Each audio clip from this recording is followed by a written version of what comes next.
Hello. Um, Hello, Dovhakiin and Hina and everyone in the live chat. I see. And Gibson, Queen Fabi, Atheist King, Fei Cheng, and Dolly, Zishan, Nabil. All right. So, hello everyone. So Hello. I'm going live with these are the founders of ex-Muslims of India. Do you want to introduce yourselves? Yes. Hi, I am Hina, and I am one of the co-founders of Ex-Muslims of India. And this basically started off as luck. I happened to meet someone in an event who was talking about atheism, and I got to know that they were ex-Muslim. And I went there with a couple of my other friends, and it turned out to be an impromptu ex-Muslim group on the table. And yeah, so we decided that yeah, let's do this, and we decided to formalize this, and we are now a proper group of ex-Muslims from all over India. Yeah, All right. Yep, and Dovhakiin. I joined a little late into the whole group thing after it was a thing, and I have joined like become as a member and started participating on all the events and all.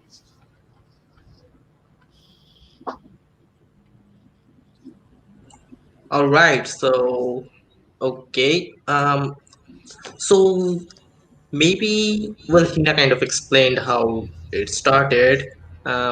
If you don't want to go, I mean, I think that should be enough. But the first question I would ask you is like, I mean, all of us here are from India. So the first question is like, from the perspectives of people, like because you are ex-Muslims, you have lived in a Muslim society and everything. From the perspectives of people who have lived in a Muslim society, who have seen the world, like seen this country from like the Muslim community, what have been your experiences like in a non-Muslim, non-Islamic country, in a Hindu majority country, as Muslims or from the Muslim community? Yeah, so if I go about experiences, I would say I don't have it as bad as it is there in major Muslim, majority Muslim areas or countries. At least my identity is not illegal. Being ex-Muslim or being an atheist is not illegal in India, and that is, I would say, that puts me at a privilege and an advantage. But at the same time, I am also in a country which is deeply religious, no matter what. So even if I have the legal protections, I don't know what my fate could be if I go in the limelight as an atheist, as an ex-Muslim. I mean, I know, like, as long as I am living my own life, I'm living my own private life, nothing's going to happen. Nobody cares. But if I say, become kind of prominent or something, and if I speak out against religion, there could be threats to my life. We know what has happened to a lot of other atheists in India. There have been ex-Muslims also who were killed for being atheists. H. Farooq, for example, from Tamil Nadu, who was killed a few years ago. We know the Bolkar, we know Kalburgi, we know Gauri Lamkesh. All of them were killed. So yeah, those dangers exist, and those are, I think, a general danger from all religious people around. But yeah, it's not as bad as it could have been, but it's not the best place to be either. I mean, I'm wearing a mask because my identity is, I mean, I'm still in closet. I haven't told my family or my friends. I mean, my friends know, but my family doesn't. And yeah, the fears are real. What if they kick me out and, disown me? So I have to do what I can. Dovhakiin, do you have something to add? Yeah, so I have been living in this country. I have been traveling all over. I have lived in North India, South India, and my experience also, I have never really been persecuted for being having a Muslim name or having a Muslim identity. But yes, people have picked on me. Sometimes it's not a very common thing, but yeah, it has happened with me. People calling me out as a Muslim and all. So yeah, people do identify you as soon as they read your name and all. So it has affected me, yes, but not that much. So yes, system is not perfect, and we are supposed to be living in a neutral country and all, where the uh, religion should not be dividing grounds. But yes, it happens in India, and as of lately it has grown.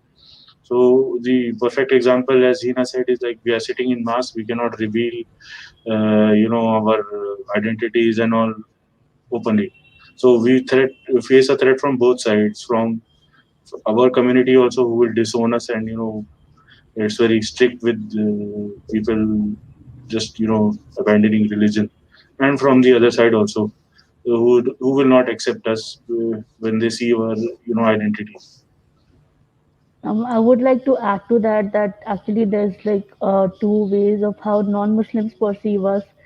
They would either see us as like, oh yeah, these people also hate Muslims like we hate Muslims, and they're going to join us in our fight to end Islam and whatever.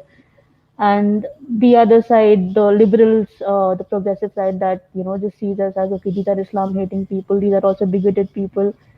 And yeah, so there is a lot of nuance there, because I don't see a space for ex-Muslims where they are just accepted. Okay, like there are these people who are choosing not to believe in Islam as a religion, who also belong to a persecuted minority, who are persecuted within that minority. So it's a very difficult and invisibilizing place to be in, because nobody, I mean, hardly anyone, not nobody, that would be wrong, but hardly anyone sees us the way we want to be seen. Yeah, they just, we are done with everyone. Please leave us alone. And we won't leave you alone. You have to join other this group or that group, or it's like that. Um, Atheist King is saying coming out in public as an ex-Muslim, Hindu, or atheist is a threat to life. I don't think it's a threat to life just coming out as an atheist, Yeah. but it is if you go anti-theistic, that is, if you go criticizing and mocking religions. So that is a threat to life. Just being an atheist, I'm a very vocal atheist, but that by itself is not a threat to my life. A threat to my life would be when I go criticizing Islam and Hinduism.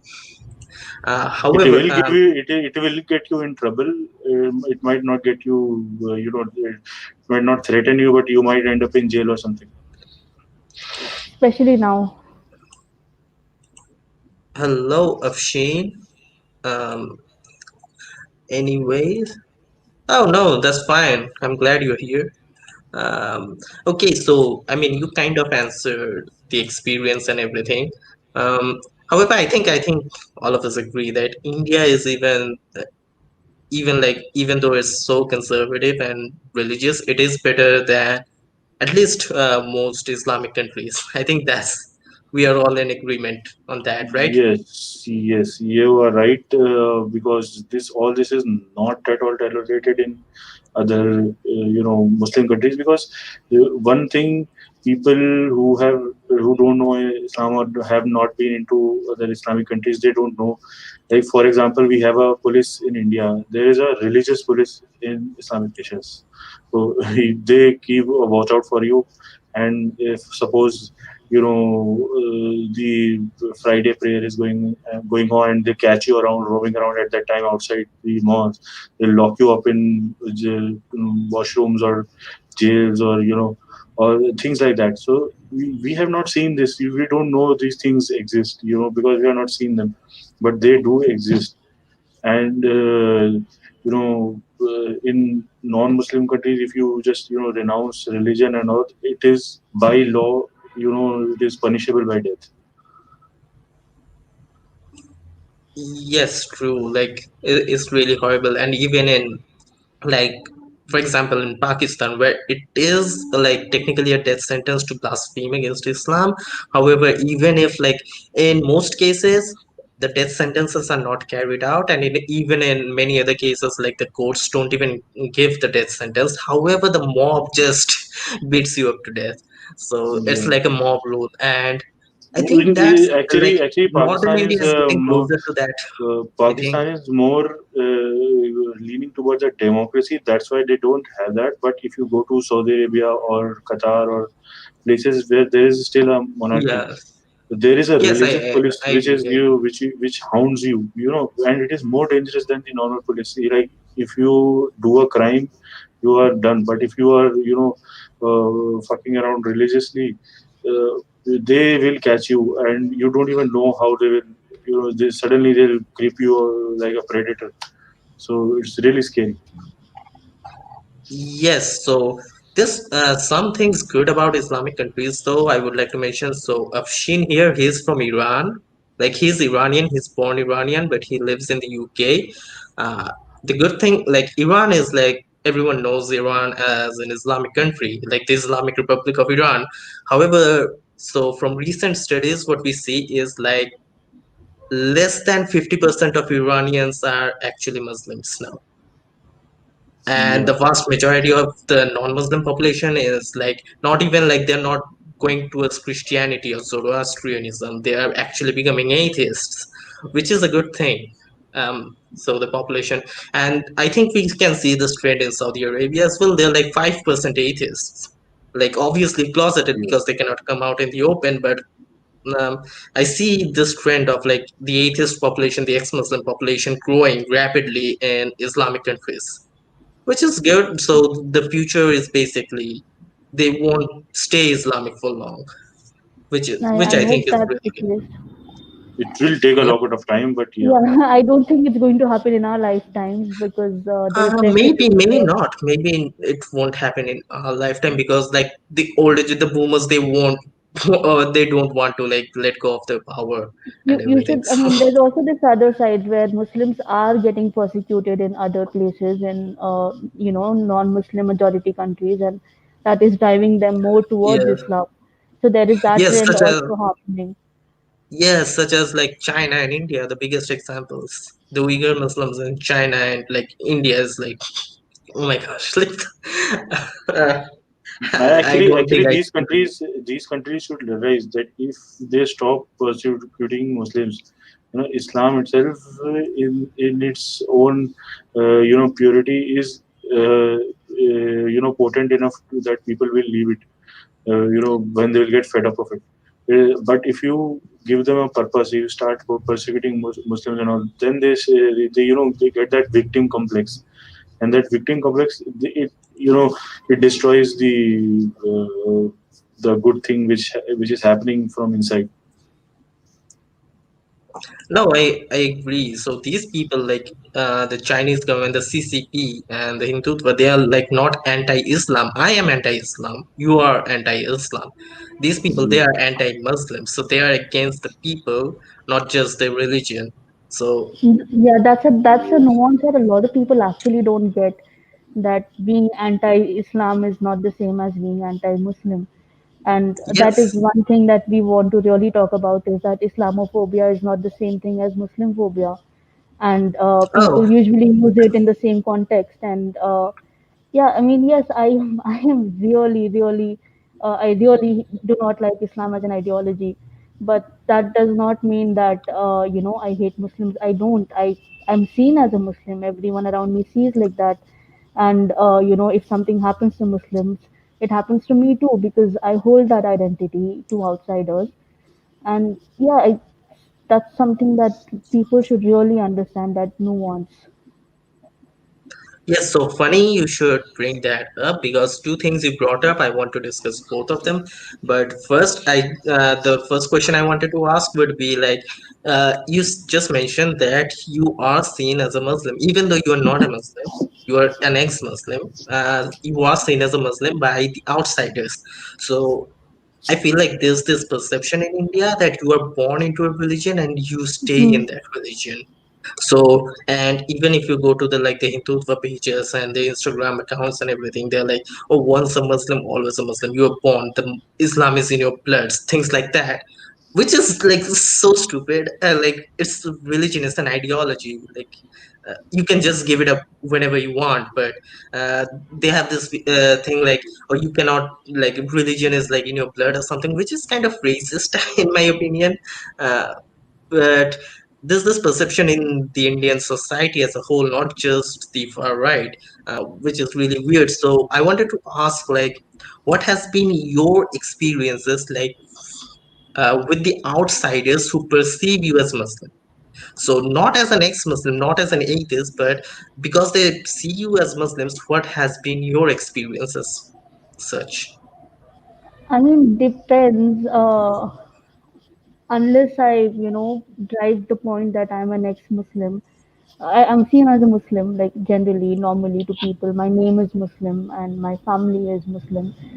I have all that biryani and all that nice food at home. So culturally, there's that whole Islamic element at home. So if I'm, if it's Muslims who see me, they see me as, you know, I have, I'm sinning and I'm like, I'm going to hell for my thoughts and my beliefs and, like I'm a really terrible Muslim and this and that. If they don't know that I'm an ex-Muslim, and if it's Hindus or anyone else, non-Muslims for that matter, uh, if then there is that nuance where the liberals would just see me as, like, yeah, she might have problematic views because she's not supporting Muslims because I'm critical of Islam. And then the right wingers would be like, she's still a Muslim, she's pretending to be an ex-Muslim because her views are like she's supporting Muslims, right? So she can't be an ex-Muslim at all. So she's fake. All that identity. That's how it plays out. Yeah, that's my general experience.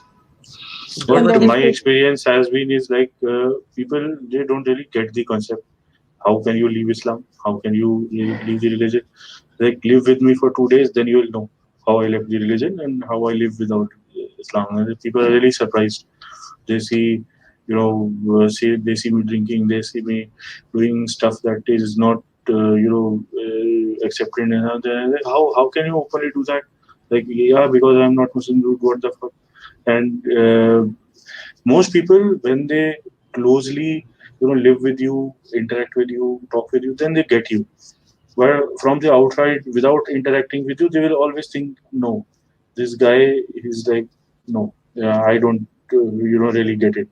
So most of the time it's a problem. So one of my experiences in my childhood was that, there was this guy who, he labeled me as Muslim. He used to call me, like, whenever you say, oh, hi Musalman, how are you? And I got really fed up of that. And I had a, I sat him down, I had a long talk with him and all. After that, he became friends with me. Everything was all right.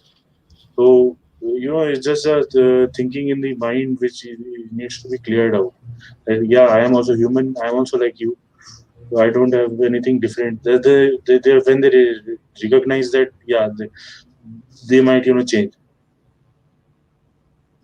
I actually have an experience with that, not the same thing, but that identity, that idea of, getting exotified or objectified for just being that identity. I actually went on a date with this person who was right leaning at that time. And I didn't care much at in that moment. I was like, okay, it doesn't matter what your ideology is. If you're a nice person, you're a nice person. So I went out on a date with him, and he asked what my religion was, and I said that I don't. My parents are Muslims, but I am not. And then he just he's like, okay, this is the most sexy thing that I've ever heard, and I didn't realize it at that moment, but he had exotified me. He had uh, he's like, okay, there's this one girl who's left Islam, and that's like the sexiest thing. And like, why is that? Why would you exotify Muslims like that? Exotify Muslim women like that? And yeah, it was funny that this happened. Yeah, I kind of get you because I've seen like this Hindus for people, they're like, oh, I have this ex-Muslim friend who agrees with me about being bigoted towards Muslims. I'm like, yeah, most ex-Muslims are not like that. I'm like, no, I have this friend. So they have like this perception, they want this one ex-Muslim who has left Islam, so they can just spread their propaganda through them. It's And really weird. they're really curious, and they will ask curious questions. That why do you pray opposite to the sunrise? And we pray towards the sun. You pray opposite. Then you have to really clarify to them that we are not keeping the sun in perspective. It is just because Saudi Arabia is in the east or west. That is why so then they were like, oh, we never knew that, and all these kind of Yeah, curious things they ask. the question should be, why do you pray? That's it.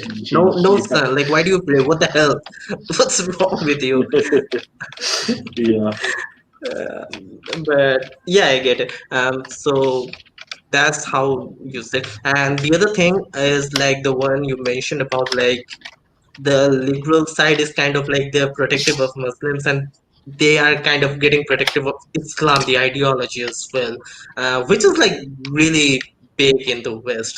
They're like, Islam is the religion of feminism, Islam is the religion of this, which is like bullshit. That is But apologist.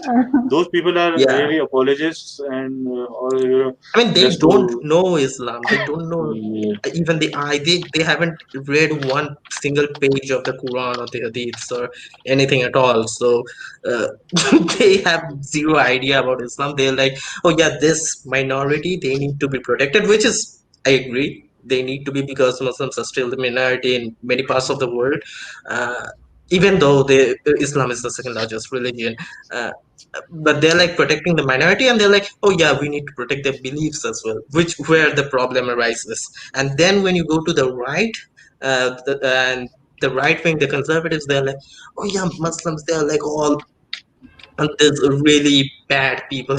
I'm not saying like uh, See, um, when you really come to Muslims, you cannot have an argument with them, because what they'll do is they'll use that Arabic thing to their advantage. It's like, you don't understand Arabic, it is not your native language. This means that, this means that, and whenever I go into an argument with a Muslim, my first statement is, have you read the Quran actually? Have you understood it? After you do that, then you come to me. So they will be like, yes, we have read it. I like, have you understood it? Have you read it in your own language? Don't come to me if you have read it in Arabic or not. And most of the people, they fail at this point. Like, they stop. Okay, we have not read. When we'll read, then we'll have the argument. And everything cools down. The person who really has read it and he has come, he will not argue with me, because he knows what I am saying and what he's saying is true. So he'll keep it to his ideology. I'll keep it to my ideology. But I mean, the people, okay, There are still people yeah, who would argue about, the things that you and I have issues with, because they said that, we have understood it wrong and we have taken it out of context, and yeah. we have to understand Quran from there, from that history, from that timeline, and all that yeah, stuff. that is I that is would, BS But because that is I get that is the just apologists. They yeah, really yeah, don't get it. definitely. yeah, You can I get argue the with them I all day long; they won't understand. But the people who actually want to argue with you, majority of them are like, they have not done their research, and they. So I am like, the day you will come to me with actual source, and actually you have read it and you can show it to me in the translation or something like that, then you talk to me. So they go there, they read it for themselves, then they understand what I was saying, then they are quiet. They don't argue with me anymore. Most of them, it has happened with my dad. I like, dad, read the translation, then come to me. He never came back. Um, yes, so I get the same arguments from Hindus. They're like, "Oh, you don't know Sanskrit. You're not reading it in Sanskrit," and things like that. That's BS. Then there's another thing like those who have like among Muslims, like very few of them have actually read the Quran, and even few of them have read the Hadiths. So Yeah. the Muslims who have actually read the Quran, they're either like. So here's the thing: like most Muslims are like good people.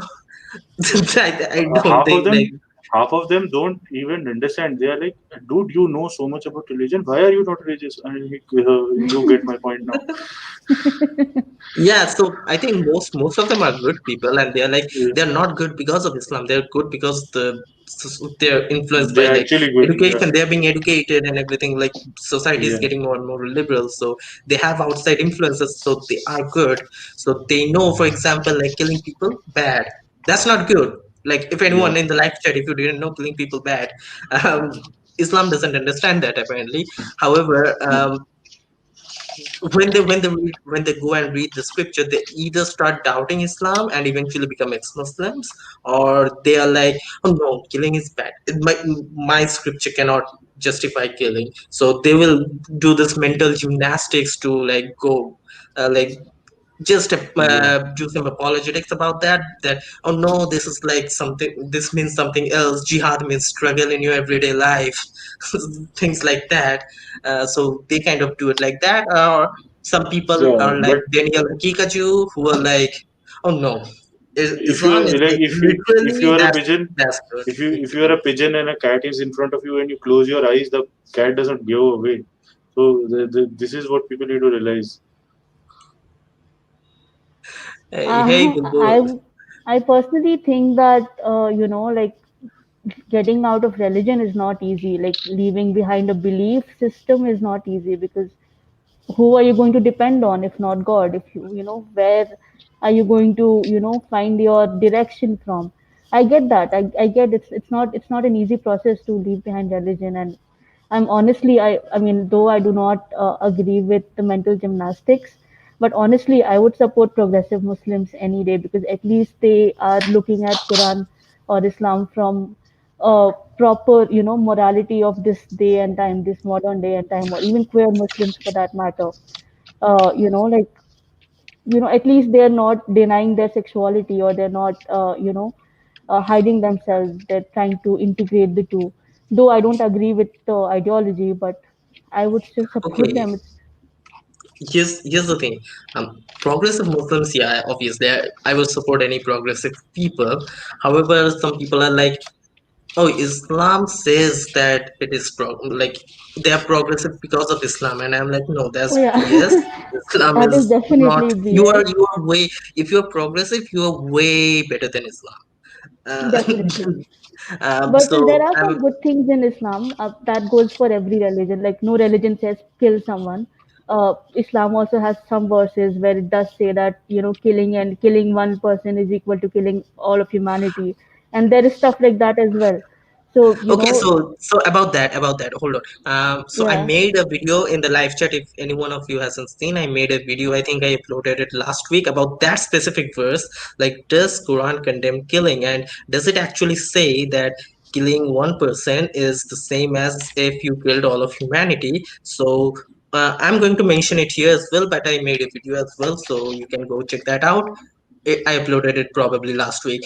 So the actual verses, like if you actually see the entire Quranic verse, then it's actually referring to, like, it's actually addressing the Jews, like the people of what was it? People of, The book, Israel, the no, people of the book.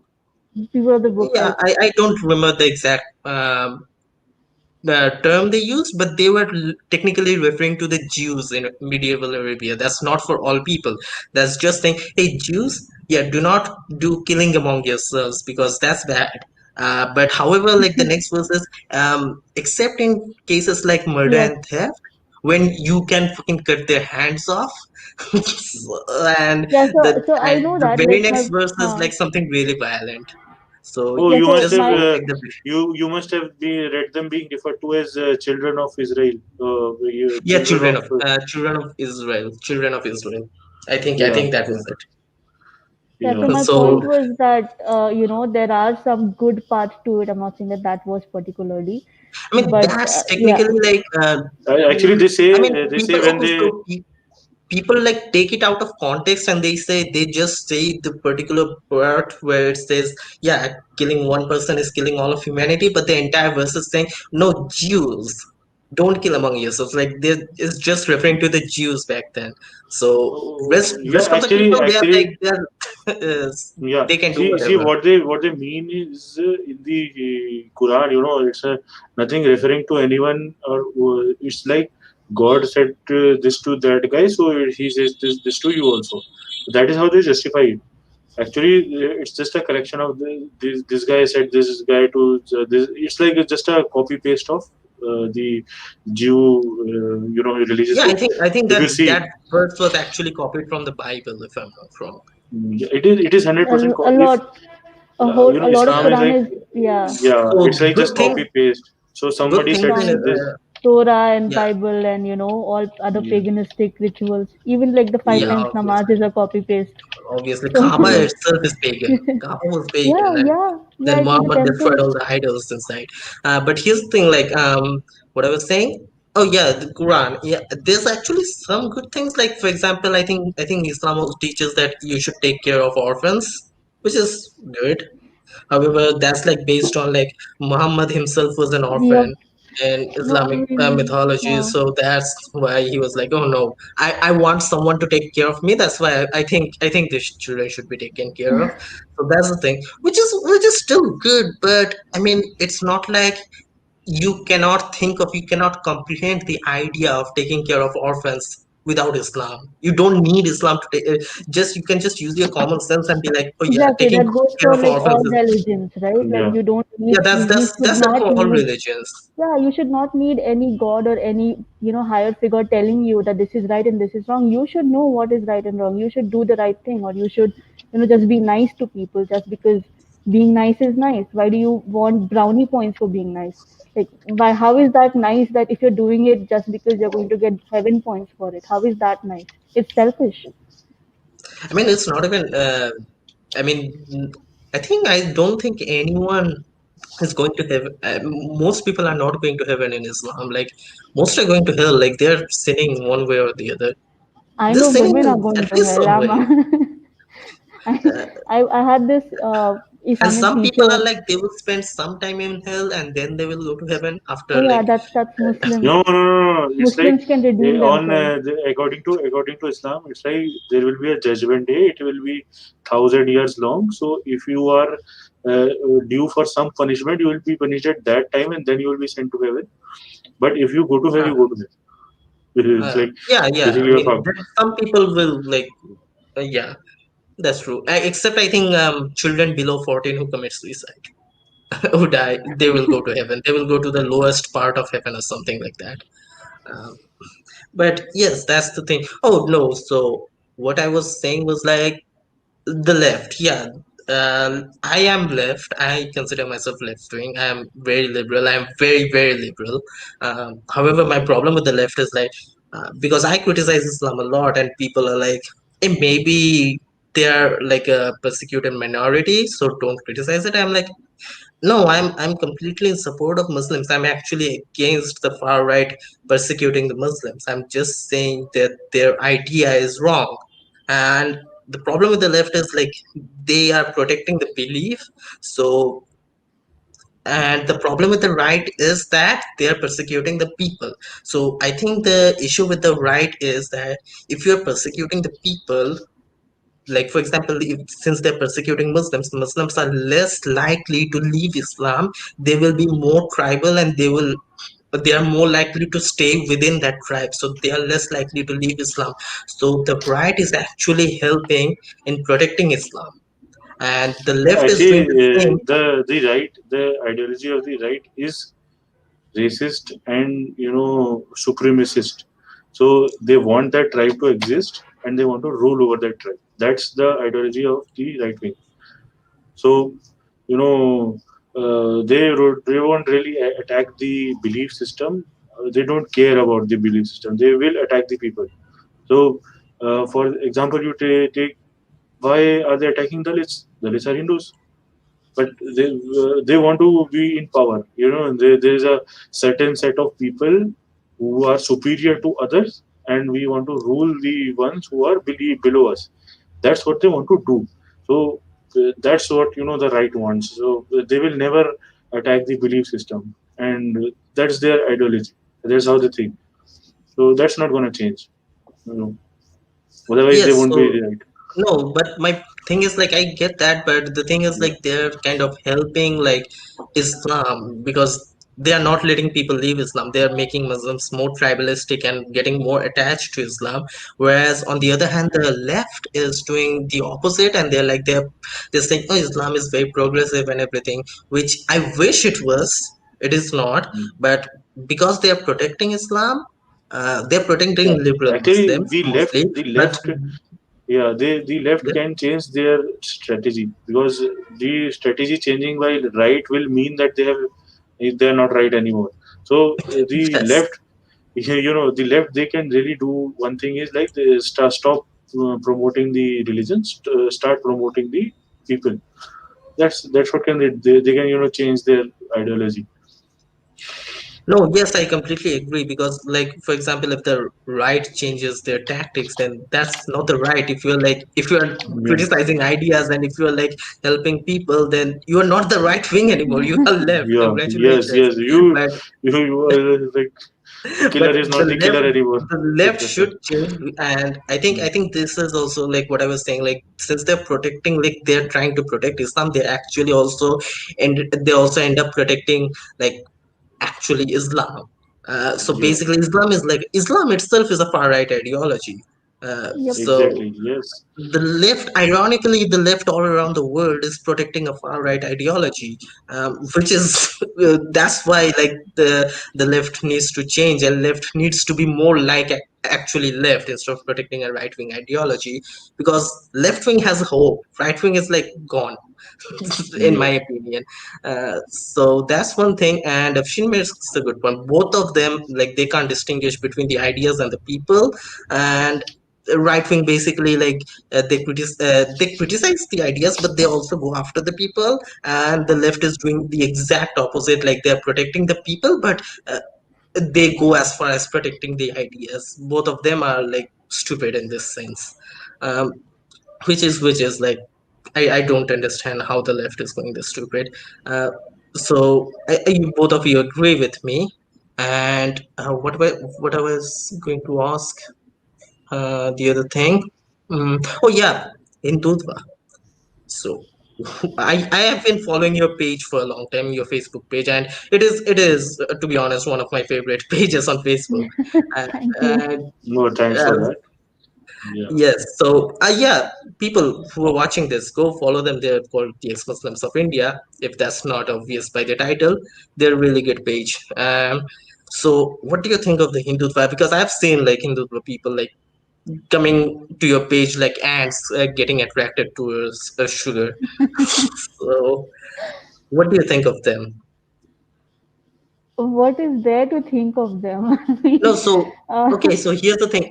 Since you have like both of you have left Islam, which I already said it is kind of a far right ideology, do you get the same Islamic kind of vibes from the Hindutva? Like they yes, are trying to oppose definitely. this, but they are basically Definitely. doing the same thing.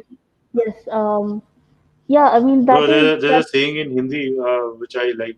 It's like "आसमान से गिरा खजूर पे अटका."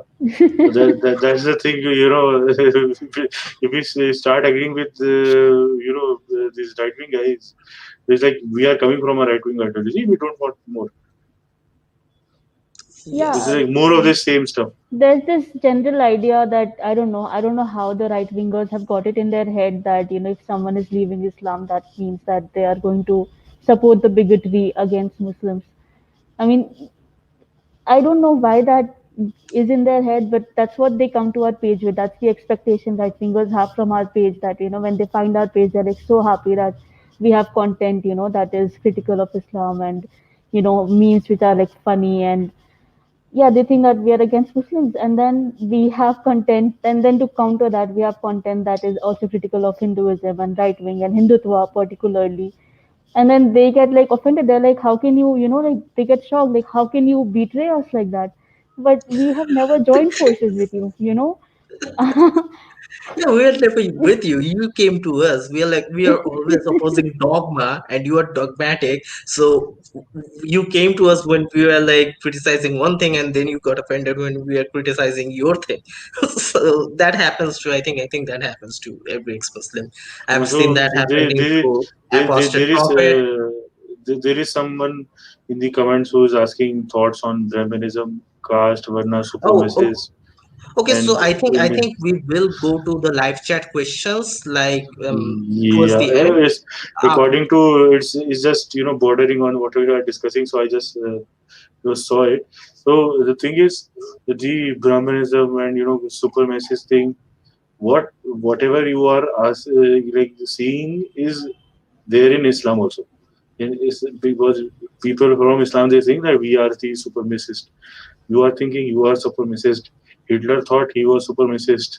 So you know what happened to Hitler. You know what you are the same. It's like Yes. nothing else. So whosoever thinks himself to be above other men is a supremacist, and it's not right. So we have come out of that system. We won't join another system like that.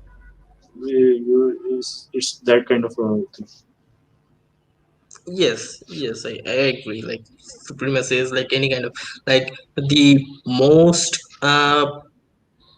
relevant supremacy movements today are like the Hindutva supremacy, like the Hindu Aryan supremacy, the Han supremacy in China, and the white supremacy is there. It does exist, but it's like not as big as what's happening in India. Yeah, So this, the last time supremacy went to extreme in World War II happened. yeah, yes.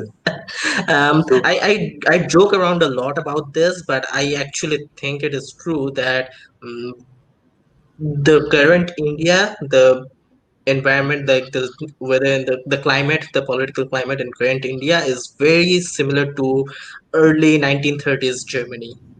Uh, yeah, I think it's very similar actually. So which is like concerning very much. However, I okay. So I did ask about Hindutva. You get the same vibes. You technically agree with me on that. Also, I want to get to the topic that Hina wanted to talk about, which is like the lack Uh, of can I atheist. can I come back in like 5 minutes? Like two Oh, minutes sure, actually. sure, sure. sure. Thank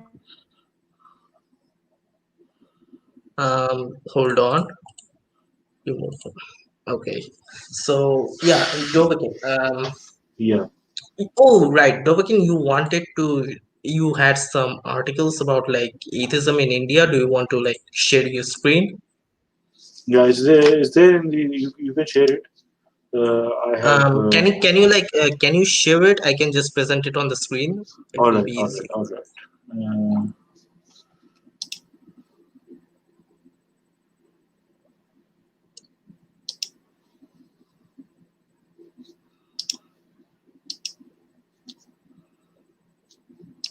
Oh, is she back? okay, I'm sharing the screen now. yes. All right.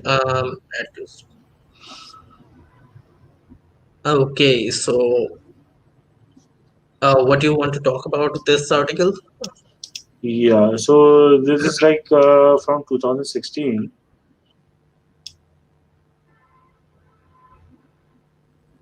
Hindutva activist attack, Swami Balendu. Okay, so can you like give a background to this article? Okay, yeah. So one of my friends was there. He was talking about. So there was this, conclave being held by Swami Balindu. So he's one of the prominent atheist people in India. So he invited many Hindu gurus and all, to have a discussion on atheism and all. And they took a permission from the police also and all. So when the Hindutva people came to know about it, they just came there and outrightly cancelled. And there's a violent mob, they surrounded the complex and will kill all these atheists and all.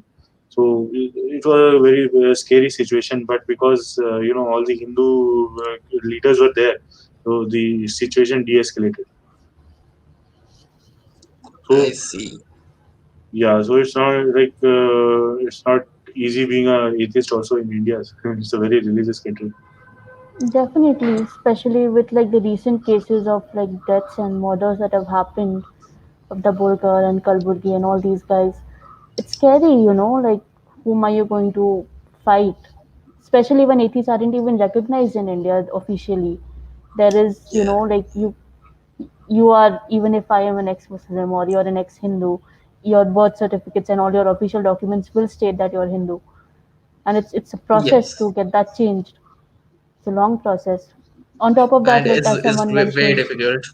And the yeah, problem is like even if you do get like uh, certificate of being an atheist, then you will face discrimination in jobs. and Yes, they will say definitely. this is not recognized here, we cannot accept you, things like that. There's lots of troubles uh, Either that, and even legally society doesn't recognizing as accept an you. atheist here. Yeah, society Mm. also will like look down upon you because atheists, but we don't have morals only. That's how they see. Yes, Like, yes, I like I have completely agree morals, with that is why I'm an atheist. How do you you. Yes, explain that? yes, they think that being atheist is like immoral and you are morally mature, which is very weird because if they actually know their religions, we are way superior to their religions. Our morals are way like I would not uh, like to call myself superior, but I guess more aware. no morals, not as people. The morals. So there are like ideas. Some ideas are superior. Basically, humanism is superior to Islam.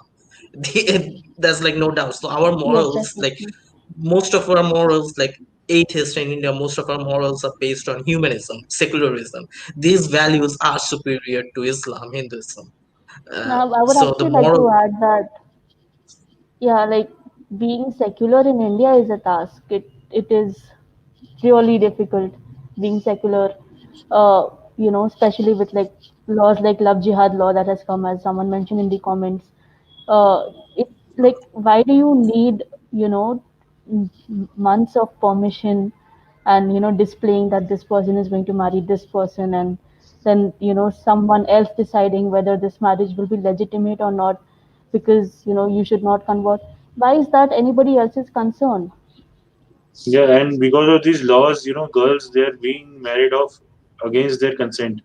If you read the recent print article, they clearly say that the girl was married off and uski marzi nahi thi, and you just took a random girl and married her off to a random person. That is very scary. That is pretty bullshit. I And mean, you know the what? love jihad laws, they are like, The funny thing is, the actual Muslims. What are they saying about this law? You are going there to It's good oppose. only. Yeah, there you are going against the Muslims, and you are enacting this law to stop love jihad, and Muslims are happy that you did it. Well, yes, this should happen. Very good. You did right by doing this, and you are helping them. It's very In the funny. that. sense that like Muslims don't want the other Muslim guys or girls to marry outside of religion because that is not allowed Um, Islamically, in that sense. Yeah, yeah. Yes, because that's why the boys are like, oh, if you convert to Islam, then I can marry you. But if you're like Yes, Hindu, then yes, yeah, they but no, cannot like. there's no. I, Yeah, I I've was never sitting If in you heard a of. convert again, function. kafir, Yeah, is it kafir? I, I was sitting in a Muslim function, and this love jihad thing came up, and all of the elder people they were like, "हाँ, बहुत अच्छा करा," and they have done this. This is a right move. And when there is a Muslim girl roaming around there, why is he going out with a Hindu girl? And internally, I was like, "Who are you to say who you goes out with?" This I is mean, funny. yeah, okay. So even the concept of love jihad is like such BS because that doesn't happen. These are like some incel guys. They're like going after girls and they're like, "Hey, can you convert to Islam so I can marry you or something?" And like, yes, that's different case. Like that could be considered as like harassment or So like I know stalking and like everything. love And Actually, jihad but the whole that's not purpose like can is they're not happen. like this conspiracy. Like, oh no, you will convert everyone. And the forced conversions thing, like that happens in countries like Pakistan and Yes, Bangladesh. I was However, I and was going to maybe, talk about maybe, it. maybe even in India, but this is not forced conversion, and I you have do already not have think laws so. against that. and if you actually read the article, the print article which I was reading, it's out there, and you all can find it and read it. So the persons, if you see what they are doing, and it's funny to see what is the actual intent behind it, which I understood from reading. It's like my personal opinion. The guys who cannot go out and find a girl from their home, they are getting free marriages because those people they pick up these girls and marry them off to the people in their group. They say that person was boasting that we picked up that girl from the court and married off to a person from my group. And I was like, oh, what the hell is this? Yeah. And Hina, what were you saying? I just what you mentioned about that love jihad does happen, but it doesn't happen in country like India. Like Muslims themselves don't want to marry outside of Islam, outside of Okay, okay, so here's the thing. I mean, forced conversions do happen, but love jihad is not exactly that. Love jihad is basically like, oh, they are Yes, seducing yes, Hindu girls into the. yes, yes. No, That no, doesn't happen. They're like they no, just no. take away There is they forced take them conversion. away Yes, and force them to convert. That happens. yes, Love jihad that is that like, happens. No, sorry, yeah, that is the wrong terminology. yeah, Thanks for correcting.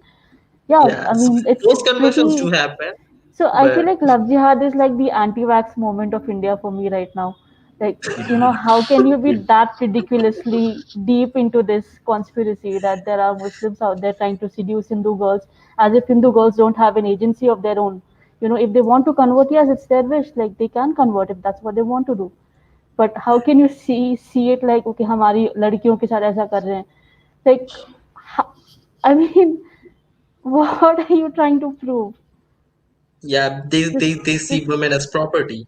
That's the thing, like they're doing the actual objectification of women. They're like, oh yeah, women are property, you cannot take my property, and you're woman, your property, I can take. Like there's this also this thing, like the Bajrang Dal and every these Hindutva outfits are doing the Ghar Wapsi, which means a return to home.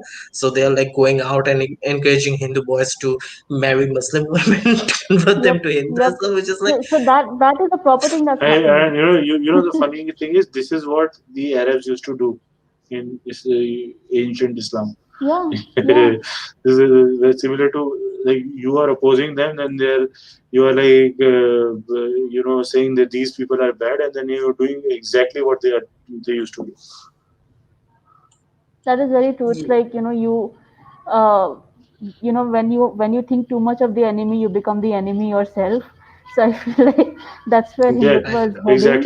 exactly. yeah, basically You, Hindutva and Islam, they're like very yes, very I similar. feel They hate each other, but they're very similar. I feel more scared of Hindutva right now than of Islam, because I know the limits of Islam in India because they can't do a lot of shit to me. But that's Hindutva that's can. Hindutva can do a that's lot of shit to me and my family, That's and that's scary. that's such a good point actually, because they are like the Hindus is basically right now fear mongering that, oh no, if we don't protect this land, the Muslims will conquer and Ghazwa Hind and things like that. Like, No, you have done dude, that, Gazwa. I It's, did it's that's it's not. already done. I already did not done. even hear of Ghazwai Hind until like I spoke to some right winger and they were like, this is what's happening. I did not know that existed. I have been born and brought up within this Muslim community, and I've heard of all sorts of theories, all sorts of controversy. I know that Einstein is going to come back. Jews have kept his brain, and they're going to resurrect him for the end of time so that Dajjal can win. I know all sorts of theories. I never heard of Ghazwai Hind. Yes, Exactly. that's the thing. Like I've known so many people who are like, so many ex-Muslims are like, yeah, I never knew this concept existed in Islam until some far right guy told me. Like there's also this taqiya. Yeah, Do you know about taqiya? yes, I Well, think taqiya. Dovhakiin Have can talk really about it. never heard of Takiya. Like, somebody told it to me, and I was like, "What?" There wasn't it Yes, this Okay, so thing that it was that's Takia the was. thing. a Like revelation most to me. Muslims don't know these things. Like the far right go out and look for this terms. They're like everyone's in this conspiracy. Like this mindset of, oh, all the Muslims, they're conspiring against India. Yeah, Dude, so you for you Takia, are I was. so taqiya is basically like this concept that Muslims can lie whenever it's in their interest about their religion. So No, basically, I love don't jihad think is it's based. in interest. I think it's when your life is in like danger. Oh, It's like sorry, being sorry. Yes, Muslim is like dangerous for you, especially for Shia people. I think this Takia concept came for Shia people when Sunnis were being threatening towards them, and so this thing came up that you can lie, you can say that you're Sunni Muslim or something, or you're You not a do Muslim at you all. you don't need a religion to do that. You have a brain which will tell you to lie Ah, when no, but necessary. Takia was that. Like the origin of Takia was that. It was to yes, protect yes. your own life. You're probably right. Yeah. I think you're right. Yes, but You it's said it's it it's better. not, yeah. Yeah, It's not to even I deceive thought Takia people. is a pillow. Yeah, Okay, he's so right. Yeah, even for I thought people that. who don't speak Hindi, takiya means pillow in Hindi. Wait, is it in Hindi or is it in Urdu? Oh, forget. It's like so similar. I don't even know anymore. But yes, so that's good. But yeah, it was good. But I think we got distracted from the point we wanted to talk about is like atheism, like atheist organizations in India. And Hina, would you start? Yeah, like it's actually baffling to me that, being in such a huge country with so much diversity and so many people calling themselves rationalists and secular and humanists, or, at least progressive for that matter, that there is no atheist activism happening in India. There are, like some scattered names here and there, and there is regional activism. There are some people that, in like I haven't been able to really connect with them because of language barriers, like EA Jabbar, and some Maharashtrian organizations are there, but there isn't a pan-India atheist activism that should exist in India, especially in times like this when there is extremism, when there is polarization between all these communities. You need a center of sanity and rational thinking and logic, and you need these people to talk about let's rise above religion. It's like a need of the hour, I feel like, and there's nothing around. I think I need to come back again. Just a second. Okay. Dovhakiin, do you want to say Yeah, something about it? I will agree about that because you need scientific thinking and rational thinking to really move forward as a country. Where people think as a country we are from perceived from the outside world. It's very funny when they see that this guy is sending space mission to Mars and to the moon, and he's praying to God to for it to go great. That's funny. It's funny how the world sees us. We really need a third kind of mindset in this country to really balance it all out. No, I agree. So, and it is especially surprising since, like, our constitution has set a statement that people of this nation should have like a secular and scientific temperament, which Yeah, this country most people don't have it in this country, exactly. even though our constitution mentions No, it. they don't have it because it's not from their own fault. It's because the country, we never really, as a country, had access to quality education. Not many people they had it, but it's the responsibility of the people who have had that access to their education to spread it and make it available freely and more afford it needs to be more affordable. So we need to focus on those agendas, educate the people, and then after that after the people are educated and then they make a choice, then it's their responsibility. But right now they are not educated and they are not making the an educated guess. So that's a problem right now.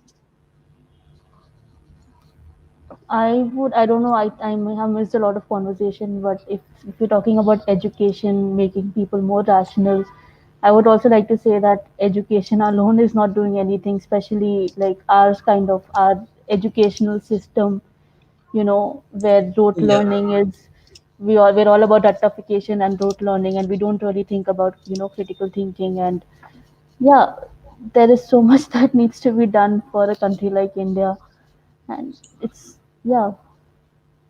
Exactly. So At quickly, least one question because I want to answer this right now, even though I said I would answer live chat questions later. The article of the Constitution is 51A, section H, if I remember correctly. That should say that people of something like to develop scientific temper, humanism, things like this. So check it. I think that's the article. I could be wrong, but I'm almost sure that one is the one. Uh, so yeah, yeah, I agree with Hina that the education system is really bad, especially like Even in schools, like teachers, many teachers, not all, I've had some good teachers, but teachers are like, they're teaching science, but they're like, oh yeah, God, this, God, that, God create, God everything, Yeah, like even that like that doesn't belong in a No, science class. like this is why I'm saying the people who have received quality education, it is their responsibility to spread it and make it more freely available and more affordable, and people have easy access to all that. That is what we need right now. So when people get the quality education and then they take a decision, it is their responsibility. Right now, just because just on random things they read from here and there, they make some choice that is not a conscious choice which they make. Yes, so I think what needs to be done is like people need to learn more about like critical thinking, the logical fallacies, like all kinds of fallacies you get to like, so that you can do debates and everything, like so that you can understand like what kind of fallacies a particular religion or a particular ideology makes, when reading more about them and things like that. It needs to be more secular, because like secular, even though India is like quote unquote secular democracy, is not really very secular. Like there's the boundaries between state and religion is like almost equidistant. non-existent. Yeah. Also, And then there's someone in the comments they said that critical should be thinking should be as a subject or in the syllabus. Let me, you know, put some little light on this, comment. What happens is the subject, the critical thinking and civics, it's there in our syllabus, but the problem is we are so Implementation. focused on becoming a doctor or an engineer or something like that. We don't really care about all these arts and civics and all these other subjects and other fields. They should be given upliftment and recognition that yes, you can become a political leader by studying this political system and all. So then we will get the right leaders. So as a profession, civics and all these are overlooked upon. You can really become a CA or a lawyer or a engineer or a doctor or a scientist. That's all the Indian people think that you can do, or a civil service. So after reading this civics and all that, people will realize what democracy, all that it's there in the syllabus, but we have not paid attention to it. Like I myself consider in 10th class, I was not really interested in civics and all that. Later I realized, okay, what I was reading was actual good stuff. Yes, I get you. Like people are like, and not even that. Like even if like people are like focused for engineering and medical and lawyer and things like that, these subjects still need critical thinking like about them. But they don't really think. What people mostly do here is like they just read the book, they mug up what they can, and they just format it in the exams so they can get some good scores and everything. And Yeah. that's all. Like people are not like tested like their quality, like their skills and everything. Like it's the education system is basically like very very very bad in India. And then there's like in Gujarat, for example, I think there was this news, the BJP was like introducing stuff like airplanes existed in ancient India in textbooks. And I'm like, what the hell? So like education is Beauty also of being like, rational thinking is, even if it is introduced in the education system, the child can ask for proof Question that it. if, yeah, they can question it. If airplanes existed, show me the proof how it happened. So they will realize that okay, yeah, it is bullshit. So they will figure it out. That's the beauty of rational thinking. I think we should also talk about the new national cow exam that's happening in India. This oh feels like a yes, nice please, time to talk please, about it. please, please. Yes, that's a good point. I almost forgot about that. Can you lead it? Lead the discussion, It's because yeah. yeah, like the Kamdhenu exam. I don't know. But No, about, there's a yeah, national exam going Okay, so on. let me just put a short yeah. summary. So there's this exam going, national examinations going to happen in India, which is like they will encourage like students, both school, high school, college students, and even like regular people and students like who have just graduated from college and everything.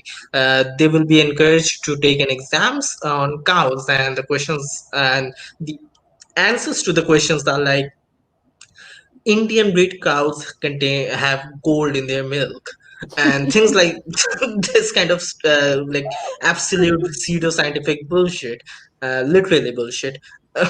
But this is like such a freaking waste of time and resources. Like you can spend this on different, like you can actually get some good education for some people and without doing this, and this is so stupid. Like I don't know. Like, will they force us to take it? Because if they make it mandatory for everyone to take it, I hope I don't get a single score above zero. Yeah. But I really, I worry about the future coming generations. What kind of a Yeah, place they are going up in. So especially, see yeah, the conditions which are being created. What will happen is only the privileged and the persons who have access to good education, they will get the education. But the general public, which needs to rise above all this bullshit, will forever remain in that cycle. in the muck and the this thing quagmire. They will never come out of it. And as a leader, it's a responsibility to extract as many people as you can into from that low level background and move them up, uplift them. That is what your responsibility is. But that's what not is being done. That is very true. Even like with, like all these divisions in history textbooks that are deleting chapters on, Islamic history of India, which is a fact, it happened, and glorifying the Hindu history, which, that was something that historians deliberately did not do. They did not want to create a Hindu history and a Muslim history. They created, ancient India and, medieval India and whatever. It's sad that these histories are now going to be not as accurate as, they should be, because they don't fit the political agenda of this time. And yeah, and Yes, it's scary what our, next generation is going to grow up believing. yes, it's scary. Like they're even like denying Aryan immigration. Let's call it invasion or migration, whatever. Like there's the debate over that, and it's more leaning towards the migration than an invasion. But they're completely denying everything, and they're like, "Oh no, Aryans originated in India," and Yeah. that's such a Okay, what I want to say about this is it happened thousands of years ago. We don't really argue that the Neanderthals would have won or the Homo sapiens would have won. It's happened, dude. Let it go. It's done. yes. It doesn't even matter where they Move forward. originated from. It doesn't even matter. I mean, the evidences shows that they came from outside, but even if they didn't or whatever happened, it doesn't matter to us right now. I mean, Yeah, it's fun learning that what happened, but it shouldn't be involved in politics and stuff like that. Like that is so the Aryans freaking came and conquered. The Dravidians went and this thing.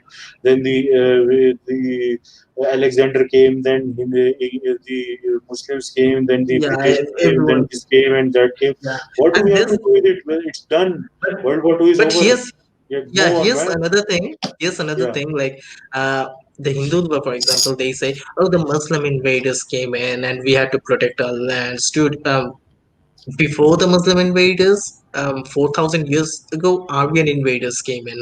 I mean, Aryans came in and they raided nearby tribes and everything. So that's how it happens. No, nothing originated in India. Humans originated in Africa, and yeah. they went everywhere else. So it's stupid how they like talk about this shit. Um, but that's done. Okay, so here's another thing. Do you organize like for ex-Muslims of India for your or for your organization like meetups and everything? And do you think Yes, it's safe to organize things? Yeah, we we do do have that. meetups. Yeah, for Yeah, people living so in the same geographical area, we do that. And we really first we see that is it safe or not. For example, in this coronavirus situation, we really did not have a meetup, but we do that for people who are in the same geographical area, who have access to meeting each other. We do that. we like have a proper verification for all the members who might potentially meet, so we can limit the risks involved. But yeah, we do have meetups. I think it's important also to meet other ex-Muslims, especially when you feel like you're all alone in this world who doesn't believe in Islam. So it feels nice to just meet and show solidarity with each other. It's Yeah, I think it's Yes. important. That kind of makes me wonder. Um, would you like to, if only if you want to, I don't want to dig much, but would you like to share how you became atheist? Yeah, sure. I Uh, mean, like the long story short, I actually ended up reading the Quran, like you mentioned before. we have someone who actually read the Quran and became an atheist here. Yeah. Great So I example. was, yeah, This I is was, this is what really happens. You read the scientific things, then you read the Quran, then you realize what is bullshit, what is not. yeah, Then you slowly. It's not like you cannot rip apart the really indoctrination in one night. It takes 2-3 years. For Hina, it might be different. For me, it might be different. It takes time, but it happens. Yes. And Dovhakiin, how you became an atheist, if you like to share. As Same way as I just started reading scientific stuff, and then I saw all the bullshit happening in the community, and I started realizing, okay, yeah, I'm done with this. So it uh, took me 3-4 years, but yeah, I was happy once I resigned to all these kind of fantasies. I was happy. Yes, and so as I think Hina mentioned it earlier, and I agree that happens, which is like when people leave a religion or they become atheists, they're like really afraid because they're probably going to lose the community of people and if the support and where they will go, they don't have a sense of direction now. Did that happen to any of you? yeah. I felt pretty lost before I found other ex-Muslims. I didn't know anyone else. I thought I was all alone, and all I had was an obscure Reddit community from all over the world who I didn't share experiences with, because you know Islamic, I mean Indian version experiences are very different to say Western world or the Muslim world.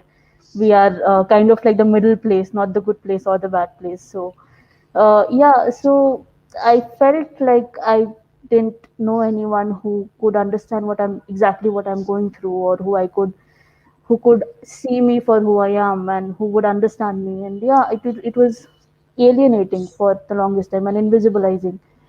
And yeah, after meeting a lot of other Indian ex-Muslims, I finally feel like my identity is not wrong, or I am not alone, and it's okay to be an ex-Muslim.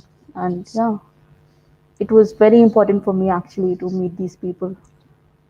Yeah, as I said, the indoctrination, it takes time to really transit between the 100% atheism, it was like 100% religion to 100% atheism. There is a point where you are 50-50. So meeting people who are like you at that point, it really tips you towards going, leaving the religion. If you really find the community who supports you, so then you are like, okay, yes, there are people like me. What I'm doing is not wrong, and you just go out and mix with people like that. So for me, I met people who were atheists from other backgrounds also. Many were Hindu, many were Christians, and all. We had a community like that. So yes, I met people like that, and it really helped me to grow. Okay. And one question, what is your perception? What is your view on the youth in India? Do you think they're becoming more secular and less religious? more of them are atheists or something. What do you think about it? I honestly don't have hope seeing the Oh, situation India is in. I mean, yes, there is more information available. There is internet, and you can search everything everywhere. And like if somebody wants information and knowledge, they can get it. But I feel like people are going to stick to their identities, or drive that the polarized drive there is. They might get deeper into religion at this point, I feel like, but I don't know. It's just the pessimist in me that thinks that things are not going to change for the youth in India. Either they don't no. care because Me, myself, I'm more of a positive guy. I see people, going towards secularism and learning to, but it's not all, good and rosy daisy. Yeah, there are, the things and news which makes you really worried at what these people are doing. And for me, it's like, yes, 60-40, 60% positive, 40% negative, but I cannot say that 100% everything is moving in the right direction. There are a lot of hurdles in the way. Yes, I think, I mean, I'm also kind of pessimistic. I'm pessimistic for the shorter term, like the next 10 years is, I don't think it will be good at all. It will go, Yeah. but like maybe in like 50 years, maybe things will change when the boomers die or something. But yes, and oh, and also this question: do you have like connection? Have you made connections with, like, since you created the organization like ex-Muslims of India? Have you made connections with other ex-Muslim organizations around the world? Like there's ex-Muslims of North America and Council of Ex-Muslims of Britain. Have you made connections? yes, we are actually part of an international coalition of ex-Muslims from all over the world. So yeah, we are pretty networked and connected, and try to amplify each other's voices. Like currently, Zara K, who's been arrested in Tanzania, and other activists around the globe that are facing persecution. We try to do what we can. Yes. So hashtag justice for Rake. Let me Yes. comment. Hashtag justice for Zarge. She is an ex-Muslim activist. She is currently arrested in Tanzania over like stupid stuff like using the SIM card of a relative, which is so common. I don't even know why it's the crime. And another thing is not returning her Tanzanian passport, which okay technically could be considered as something, but the harassment she's facing, like she hasn't even used her passport or anything. Um, oh, hold on. Am I, wait. Wait. This is Atheist Republic's Persian channel. Yes. Oh, Jamhuriya Bukhara. I can't spell. I don't know Persian, but oh, this is Atheist Republic's Persian channel. Nice. I don't know if anyone here knows Persian. Otherwise, I would have said to go and follow them. But go and follow Atheist Republic's English channel. Uh, but yeah, that could be Afshin, I guess. But anyway, so yeah, Justice Ozarke, she's being harassed by her former community of Muslims, like because she left Islam. She has been questioned stuff like why she left Islam and everything, things like that. So I think there's some good news recently, but still, let's hope yeah, it's she still makes very it out. uncertain. Yeah, and in fact, actually, there's more bad news from other atheists from Pakistan, like Abdul Wahid, who have been sentenced for death for blasphemy, and that is the recent news that I've heard. So yeah, it's a lot of terrible news happening all around.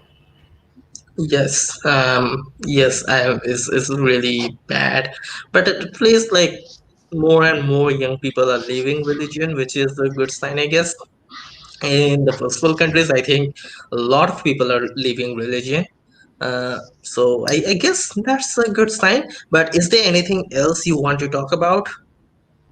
I think there's one thing that we haven't talked about is the Indian blasphemy laws, Oh, which right. is We will get into that, but before that, um, hey there, Vincent. So people go follow, go subscribe to the Babylon Project. His a great friend, and he makes great content. He has streams with many popular people, atheists, and left wing, right wing people. He talks about politics and stuff, mostly American politics. So if you're interested, go check him out. He has a good channel. Yeah. So let's talk about the blasphemy laws. And I think we have a lawyer in the live chat. So Bulbul, if you are there, maybe you can also give us your info, your take on this. So yeah, Hina, do you want to start? Um, I mean, I I just want to say that this is something that is ancient and it really needs to go. Like we have free speech laws, we have restrictions on our freedom of expression, and that should be enough. Why do we need an extra blasphemy law that is being used to target any and all, dissent against religion? That is pretty scary. And I mean, not just because of Muslims, but like a lot of right wingers are also using it. Like a lot of Hindutvawadis are using it against, anyone else criticizing them and Hindutva ideology. And yeah, it's appalling that we have this law here right now. I don't know. It's just something that should go. I don't have anything else to add to it. One more reason it should go is the education systems, the classrooms, where where ideas really go inside where people really get inspired. There, if you put up a concept which opposes religion, and your student reports you, and you get arrested. So, what the result is the scientific temperament, the critical thinking, the new ideas. You cannot present them to people. You cannot present alternate views, and if those alternate views are not presented before people, if all this second choice is not shown to people, how will they progress if they don't know about it? So because of this, all these free thinking and all this needs to be promoted rather than short by these blasphemy laws. No, I agree about the blasphemy laws. Blasphemy, the concept of blasphemy, I think is pretty moronic. Like, you're all powerful, omnipotent, omniscient God is heard by cartoons of Muhammad and sexy Hindu goddesses. That's so stupid. And and even like, and the funny thing is because of this cartoon of Prophet Muhammad thing, the Hindutva people, they oppose Islam, and now they are saying that you cannot burst crackers of gods printed on that. I mean, dude, you are doing the same thing that those other people are doing. You should oppose yeah, that. Yeah. they're hypocrites. So They're really, it's beyond me how they can, like, the cognitive dissonance in them, that's like beyond me. I don't understand. So like, another thing about blasphemy is like, historically, blasphemers have been the people who made progress in society. Galileo, the one of the most popular examples, I guess, he blasphemed against the church, and that's how, like, he has contributed so much to science. And historically, like, people have blasphemed. Like, the religious people today, they are nothing. Like, people from thousand religious people from the 1,000 years ago, they would call the religious people today as blasphemers, because they're not as like, even the strictest of the religious people today are not as strict as like the strict religious people from like 1,000 years ago. Like, blasphemy is like, and even for India especially, like, blasphemy is, I would say blasphemy is one of the foundations of the nation of India, because the father of the constitution, B.R. Ambedkar, he blasphemed against Hinduism. Periyar, who is another social activist from South India, he also blasphemed against Hinduism. He broke Hindu idols. Uh, and the thing is, like, he bought his own idols. He didn't go to someone else's house, stole them, and break them. He bought his own. And the, why do you need a law to protect that? I am buying something, I'm paying you the money. So that's my property, and I can do whatever I want with my property. So, and the one thing I disagree with Hina is that, like, Hina said, like, we already have restrictions to free speech. I think there should not be restrictions to free speech. It should be absolute. Now people can say, oh, but can you say like go and kill someone? Like, no, no, you cannot say that, but that's not a restriction to free speech, because inciting violence is already a crime in another law. So you don't need the restriction on free speech because you are inciting violence, so you are already committing a crime on another I law. think that So inciting violence is part of the restriction to free speech, actually.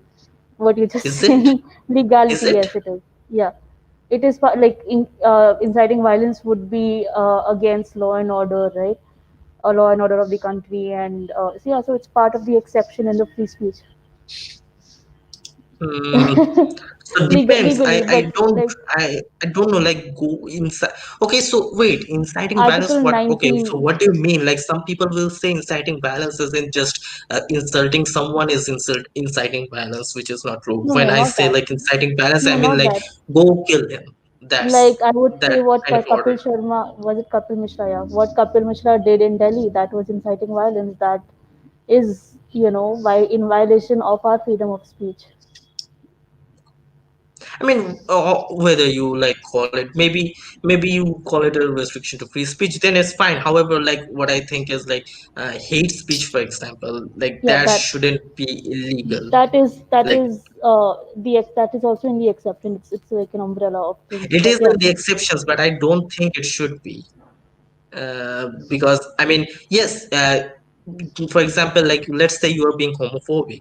Yes, you can be socially condemned, but you shouldn't be put to jail for that or something like that, because everything wrong should not be illegal. For let's say like someone is cheating on their partner, and that is wrong. We would say that is wrong. Don't cheat on your partner, be open to each other, talk to each other as like it should be a good relationship. But does that mean like the person who is cheating, they should go to jail? No, that doesn't make any sense. So just because something is wrong, it shouldn't be illegal.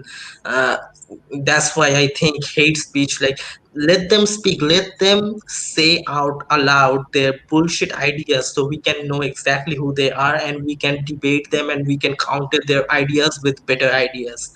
uh, so that's what I think. that's all right. I mean, we can have difference of opinion. I actually don't want, I don't really have really strong opinions on it. But yeah, Yeah, that's okay. Is there anything, Dovhakiin, Hina, is there anything else you want to talk about? I think we can open the questions to the Yeah, you can viewers. open up Okay. questions from the chat. All right, great. Okay, so now send us the questions, the nearby questions. Like if I find any questions now, I will highlight them and they will answer it. So are there any questions? I think I saw one here. And what was that?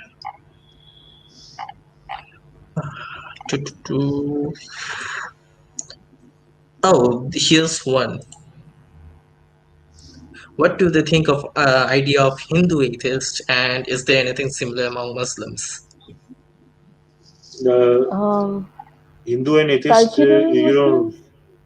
does not fit in a word. It does not look right. Like you are religious and you are not religious. How can you say that? What is Hindu? I don't understand. I mean, they're So atheists towards other religions, and right? Like, yeah, and there is nothing like Muslim atheist. Either you are Muslim or you are not. no, So there are Muslim atheists. There are people who self-identify themselves as Muslim atheists who are very much culturally Muslim but do not believe in the idea of God, as far as I know. Yes, I have actually met a couple of people who consider themselves Muslim atheists. So, yeah, there are people like that. I do Okay, not want so to question yes. their identity. Uh, Okay, so here's the thing I want to say. Calling yourself a Muslim and being a cultural Muslim is different. Like you can be culturally anything. You can be culturally Hindu, Muslim, yes, that or is true. whatever. Yeah. However, when you call yourself a Muslim, it's usually taken as a believing Muslim, which means you consider Allah as the only one and only God, and you consider Muhammad as his one and only, I mean, as his last messenger. So that's not great. I think they should use it like they consider themselves culturally Muslim. They should not just say I I'm mean, I Muslim. They would, should say I would, yeah. So I draw the line at, like if it's their identity, that's what they want to identify as. There is nothing, I can say or judge them about. It's fine if I mean, that's who they are. no, They I are. mean, I'm not saying you should like fight them or anything. No, don't do that. But like, I think, like, for example, I can say it on my platform. I won't go to them and say it against them. I think this should be the case. I'm not like promoting any discrimination against you. I think this should be the case. Now, I can just speak my views. I think that's the thing. Yeah, a lot of And people here, can't digest that there are Muslim atheists because of the Hindu atheist equivalent. But the ones that I know are not like Hindu atheists. They are basically culturally Muslim, but yeah, they do not want to call themselves culturally Muslim. They just, yeah, if they want to use the other term for it. But yeah, you so never know. There's too many identities around. here's another question from Shashwat Kumar. How relevant is caste discrimination among Indian Muslims? There definitely exists casteism among Muslims. You Yes, can especially see it during marriages. Like your parents will not want you to marry someone of a lower caste, and that's a fact for my own family. actually, caste system is more India based than religion based. It's a Yeah, more Indian thing than a yeah. Muslim It's or a, not. It's not in the Hindu thing. theology. Yes, it's there. Okay, no, It's because of India's thing. no, so I disagree that it's not in the theology in the sense that yeah, it's not in Islamic theology, it's in Hindu theology. So Hinduism Hmm. had such an influence on the subcontinent that Yes, even Muslims and Christians have yes, castes. Yes. definitely. Uh, So, like how Islam is practiced in India has caste, but Islam in general, like in Quran and all, Islam does not doesn't have have caste caste. because Yeah, once you become a Muslim, you're equal to all of the Muslims, but non-Muslims are inferior, I think. yeah, something like Yes. that. But yeah, but Yes, like how but it in once you're reality Muslim, there you're is. equal to all of the Muslims. Yes, so But in basically that's the reality thing. Like, there is caste. yeah, I mean, in India, Yeah, yeah, yeah, yeah. So that's the thing. Like, South Asian society has been influenced by both Islam and Hinduism. So, for example, Pakistan is not a proper Islamic country. If you go to Pakistan, yes, they're Islamic. They have strict Islamic rules and everything, but they're more like India than Middle East. So that's the true. thing. You already answered this question. Shagal is asking, how did their family react to finding out they're atheist? If they want to answer, I mean, If I they am still currently in find closet. it out, there will be a huge drama. I might get shot or something. So yeah, something extreme will happen. I am still in closet, so I don't know how my family will react. The reason why I have this mask. So let's see. Yeah. yes. For me, All it's like right. both the cap and the mask.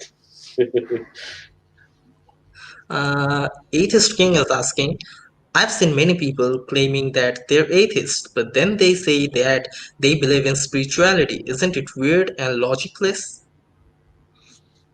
People who say they are atheists and they believe in spirituality or something, they're more towards the agnostic side. Like there's Yeah. a term called agnostic.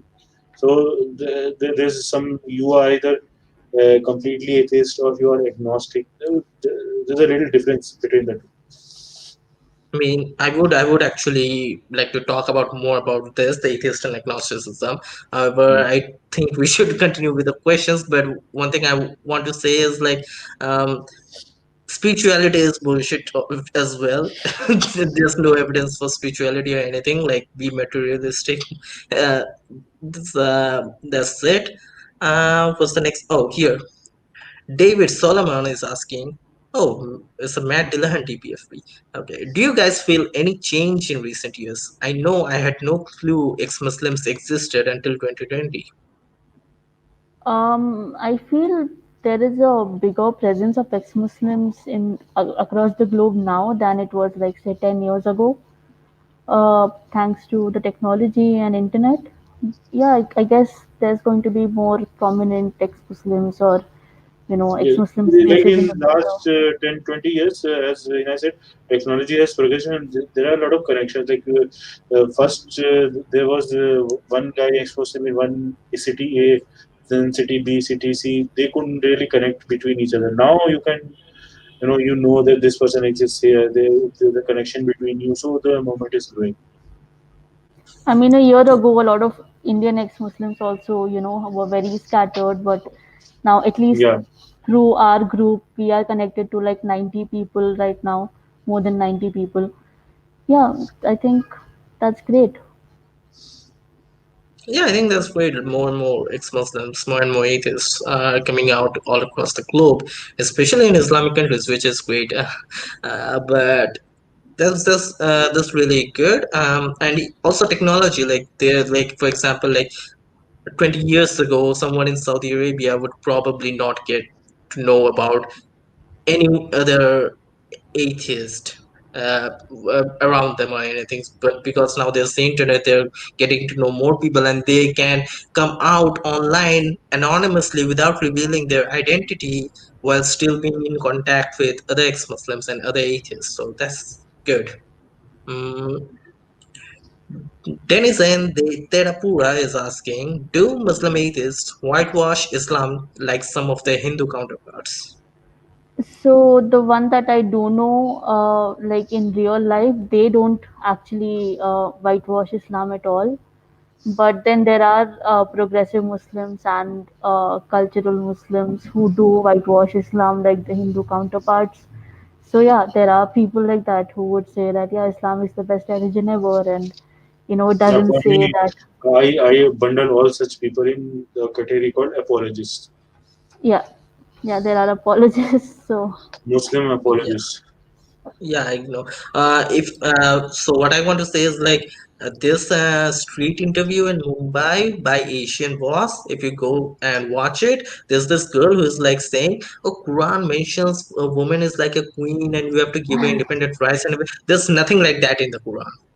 Yeah, There's nothing like that in the Quran. I don't know where she's pulling that out of, but there's nothing like that in the Quran. So yeah, there are people like that.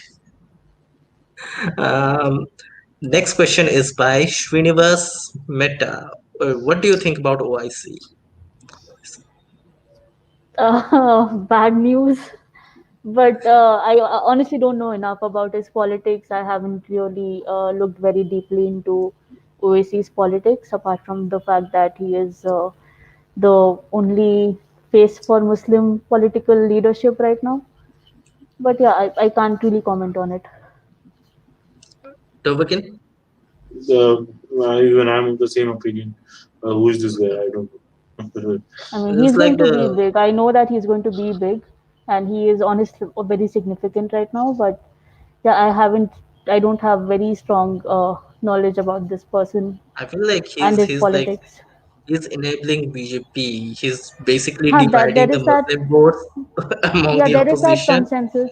I actually read this article, I don't know, a few weeks ago by Wire or The Print, I'm not sure, either of those, which actually mentioned that, you can see it as OAC dividing votes, or you can see it as OAC finally giving Muslims an alternative for Muslim politics, which isn't based on Muslim appeasement, but for Muslim politics and Muslim people.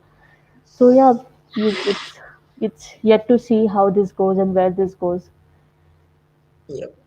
Next question by Shashwat Kumar. Why is there so much conflict among Deonandi, Hadith, and Barelvi sect of Muslim? I have no idea about this, so you're Simple, I guess it's because My hat is you better know, than yours, and yeah, it's even better than I hers. am, That's what happens. yeah, I am, So you mine are is the not a best true hat. Muslim. I am a true Muslim. You're not a true Muslim. You're a bad Muslim. That is the conflict, basically. Yeah. We understand Quran better than you do. It's like we can have a debate right now. We'll say that my hat is better. You will say your hat is better. She will say her hat is better. But it's all bullshit. You see the prime time debates on TV in the evening, right? Or on Republic and all. They keep arguing, and all of them say the same bullshit. And they just shout at each other, and that's what happens in this conflict. Yeah, basically it's stupid. Atheist King is saying, I agree with you. IA spirituality is BS. Yes, it is. Shahid Atheist is saying, ex-Muslim atheist from Mumbai. Hi, Shahid Atheist. Welcome to my channel. Yeah, David do like Solomon saying, contact us if you want to. "Oh yeah, sure. Go check out their Facebook page. Links in the description." Uh, David Solomon saying, "I'm an ex-Muslim, by the way," and Matt was triggering Armin. Oh yeah, I know the Matt Delahundi and Armin case. Um, oh, this is the same question. Mm, Shagal is, how do you feel about Indian Muslim Hindu liberals and left being soft on Islam? We have talked about this earlier. Frustrated. Yeah, we have talked about this, Shagal. So go check out the entire conversation. They have talked about this. She's also saying OIC goes wherever BJP goes. Maharashtra, then Bihar, now Bengal. Definitely Not not secular. secular. He is Yeah, not that secular at all. he He is for is, Muslim politics, so that's what it's going to be about. yeah. Atheist King is asking, any comments on the Zakir Naik? Isn't he ancient news now? Isn't he like Yeah, already, done and dusted? Isn't he already a joke? I yeah. mean, he should be. I mean, I hope. I wish he was. So I think the reason we think of it like that is because he's like everything about him is banned in India. India, Bangladesh. But he's like, there are many Muslims who are like, oh yeah, go watch Zakir Naik videos, you will Oh understand yeah. Islam. Oh my gosh, that moron. Uh, Indeed, a very good question. That's what I would like to answer to that question. uh, Dovhakiin, do you have any comments on Zakir Naik? You see, I like, okay, I'm done with this guy. I've spoken. This guy is done now. He's a joke already. It's a joke. He's playing polarization game. Oh, it's about YC. Yeah. Um, then Denizen Litterapura is asking, how can ex-priests come out as atheists without social stigma? That's a heavy That's a question. difficult. Yeah, that's a difficult I question. know people. I know people who are very religious and almost priest like in their time, and then they suddenly something happened and they turned atheist. So yeah, they do remember on their past. They used to be a priest and all. They do regret it, but yeah, they eventually everyone moves on.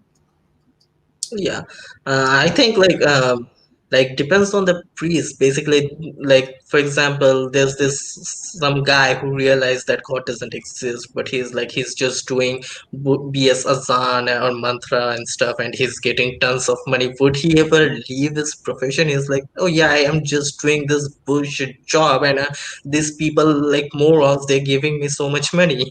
So would he really leave his job? I don't know. It I depends don't on the think so. person. I feel like there is going to be social stigma, especially for an ex-priest. But I guess just stay true to yourself and see who will stick with you, and those are the people you should be with. Who cares about Yeah, everybody else around? yeah. Live your life. And then Zishan is saying he is a medical doctor. Like, oh my gosh. Um, Shashwat saying comments on Javed Akhtar. I guess. I mean, I'm glad that he exists. I do. I mean, I would really like to see more activism from him on atheism that I haven't seen. If He's the if he's a musician, right? voice, yeah, he's a poet, lyricist. I don't know a lot of things, but yeah, he could do a lot more than he is currently doing. He's just one single voice of atheism or rationalism, and that's not enough currently. He needs to do more. Yeah. He recently got the Richard Dawkins Award, Yeah. the first Indian to get it, and that's good.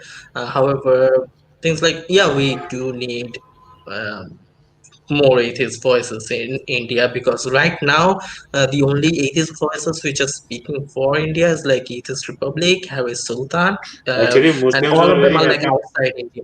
Muslims were very happy that Javed Akhtar got the Richard Dawkins Award. They don't know It's what That is not is Richard weird. Dawkins That is Award, so and they were like, weird. "Oh, this guy got the award." And I actually do see what that guy does, man.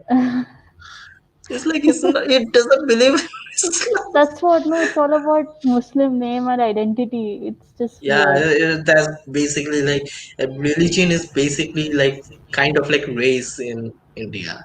So Yeah. basically, like it's. How bad is condition of Islam in India? Islam is actually very different in India than in other countries. It's quite Hinduized in a way. It is more not as rigid or as strict, and it's there's a lot of variation even inside India. Like Islam, the way it's practiced, say in Kerala, is very different from the way it's practiced in Kashmir or it's practiced in Bihar. And there is one trend where people are turning towards Arabization, where they are all about let's wear burqa, let's all that. There is that happening. On the other side, there are Muslims who are Muslims for namesake, and that's just what Islam is. They'll do everything else in a very secular way. They live a very secular life and just have the Muslim identity. So it's a very mixed concoction. I cannot say that. I don't know how to say how bad the condition is because there's just so much variation. But I think you did say that you are more afraid of the Hindutva than you are of Islam Oh in yeah, India. definitely, yeah. Definitely. Yeah, Definitely. I can understand that. Like even I criticize like Islam a lot, but yeah, Hindutva is like in India that's the main cancer. Yeah, Islam is a cancer in the currently. Middle East, in Indonesia, countries Definitely. like that, but Hindutva is the cancer of India. Yep. Um, Dovhakiin, do you have any But comments on this? as a religion, Islam is having a very nice time in India. But as the people who follow the religion, Muslims, they are having a very hard time. So as an ideology and as a religion, Islam is very strong. And unless and until you relax the people who are following it, it won't go away. So I that's the agree. condition. Yeah, I agree. You need to let the people be free for them to explore because they will be just be tribalistic if they're not like but they if yeah. they're persecuted. If you really tighten the noose around the neck of the Muslims, they'll have only one thing to turn to, and that is like, oh, we turn to God. God will help us. But if you let them relax and you let them think about other things, then they will actually get it that okay, yeah, now we can think. What is this? They will think about other things, and then uh, you know uh, they'll let go of the religion ultimately. Yes. I think I will do last three comments. Zishan's saying Islam has mixed with culture here, resulting in form of unique Islam where it doesn't look much different than Arab Islam. Mm, I guess. And Shashwat is asking a question for me, question for QIA. Won't you think the new Buddhist Ambedkarites are also biased and dogmatic? I mean, they propagate so much pseudo-historical stuff like existence of Buddhism in IBC. So I have like uh, I think many people would consider my views as controversial, but I will make a video on this because I don't agree with Ambedkarites on many things, even though I think Ambedkar was a really great figure and everything. I admire him. I don't agree with many of Ambedkar's points, and I don't agree with Ambedkarites today as well. So I'll make a video on it later. Denizens, how long do you think Hindutva would last? Do you have any comments on this? I think it's Yeah, here to stay. yeah, it's here to stay. I hope it Even doesn't if stay, you but get rid it of looks Modi like or Shah, even if you get it rid of looks like all, it will stay all for a these, while. yeah, definitely. And this is the last question. Another question. When will you guys do a live stream with QI again? This was a stream. Some enjoyed it. Ask them. If, Yeah, we would definitely do another, live stream with QIA, sometime in the future. yeah, let's do it. Yeah, I had sure. fun. I enjoyed this. And thank you everyone for watching. Thank you, Hina and Dovhakiin, for being here. Do you want to plug your organization, your website, your Facebook page? I think it's there in the YouTube, it's where it's being streamed. I Yes, it think is. we've It is linked it. there in the description below. You can Yeah, so follow if them. you want to, yeah, you can reach out to us if there are ex-Muslims around in India who would want to connect with other ex-Muslims. Do reach out to us. And yeah, thank you so much for giving us this platform for this conversation. It was really nice talking to you. Yeah, Yes, it sure. was great from my side as well. Thank you to Hina and Dovhakiin again. And the descriptions are there below, like their website, Facebook, Twitter, and Reddit. That's below, so go check them out. Anyways, thank you all for watching. See you again next time.